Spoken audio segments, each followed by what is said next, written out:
हर आरंभ का मैं ही अंत हूं और हर अंत सदैव मेरा ही आरंभ होगा। देव देव महादेव शिवा, देव देव महादेव शिवा। चंद्रमा उसी जल में प्रतिबिंबित होता है जो जल शांत है। फिर यही तो समस्या होती है मन की। मन कभी भी शांत नहीं हो पाता है। जहां शांति नहीं वहां कुछ भी नहीं रुकता।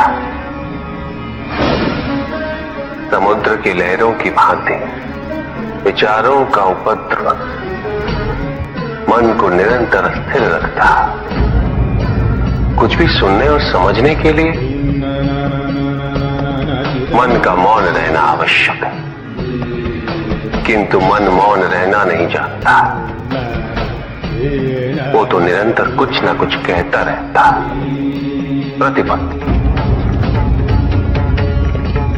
शब्दों का आक्रमण चलता रहता है मन पर, और यही आक्रमण है जिसके कारण व्यक्ति कभी भी शब्दों के परे नहीं जा पाता। जहां जीवन की सत्यता का बोध उसकी प्रतीक्षा कर रहा होता। साथ छल तुम्हारी अपनी इच्छाओं ने किया है, तुम्हारे हट ने किया है, तुम्हारी अपनी सोच ने किया है। ये रहस्य नहीं कि प्रत्येक आत्मा मुक्ति की इच्छुक होती है। जो मरता है वो है पंचभूतों से निर्मित शरीर,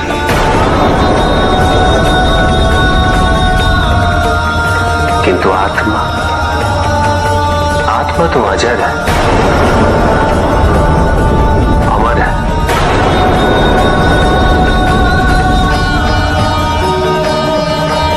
जिसकी यात्रा मोक्ष पर संपूर्ण होती।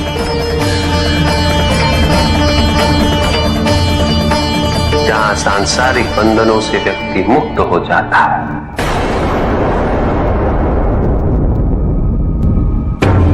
सारी इच्छाएं लुप्त हो जाती। किंतु तुमने तो कभी सत्य की खोज ही नहीं की। तुम तो सदैव उन तत्वों को ढूंढते रहे जो तुम्हारे अहंकार के पोषण हेतु आवश्यक थे।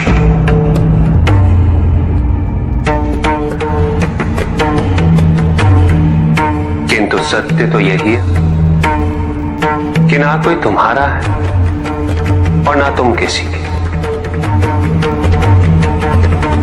जो है वो परमात्मा का है, और जो नहीं वो भी परमात्मा का ही है। इस शरीर में तुम इस सत्य से अनभिज्ञ हो, किंतु इस शरीर के पूर्व तुम्हें इस सत्य का बोध था, और इस शरीर के पश्चात भी रहेगा। प्रश्न ये है कि क्या तुम इस सत्य को अभी स्वीकार करना चाहते हो? यदि करते हो तो परिवर्तन का मार्ग स्वतः प्रदर्शित हो जाएगा। आजीवन तुम प्रत्यक्ष को ही सत्य मानते रहे, परोक्ष सदैव महत्वहीन रहा। तुम्हारे पास यही अवसर है। भक्ति हेतु यदि कुछ अनिवार्य है तो केवल भक्ति ही।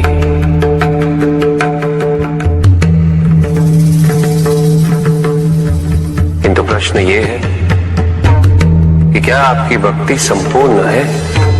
विश्वास और भ्रम के बीच की रेखा अत्यंत महीन होती है।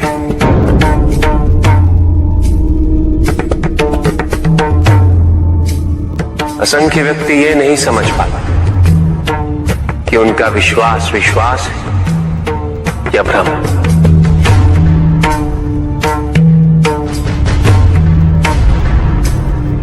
मुझ तक पहुंचने के लिए किसी और की आराधना अनिवार्य नहीं।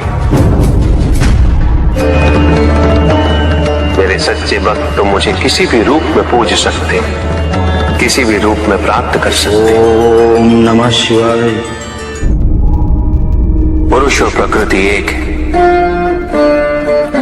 वो कभी पृथक नहीं हो सकते। शक्ति शिव के बिना अधूरी है,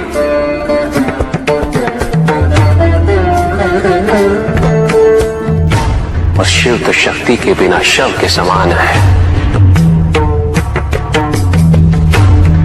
शिव शक्ति पुरुष प्रकृति का संतुलन सदैव अनर्थकारी सिद्ध हुआ।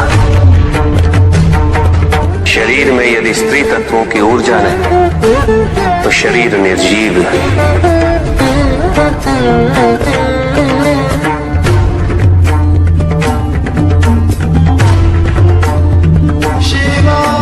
शक्ति और शिव के संपूर्ण रहस्यों को समझ लेना भक्ति, ज्ञान और तपस्या की पराकाष्ठा है।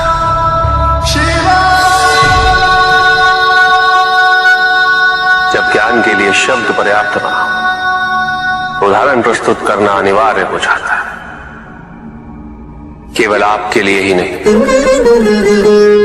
अपितु तो आपके माध्यम से समस्त संसार को शिव और शक्ति की संयुक्ता से पुनः अवगत कराना इस प्रसंग का उद्देश्य था। चुप। सत्य को जानने के लिए वन में जाना अनिवार्य नहीं है।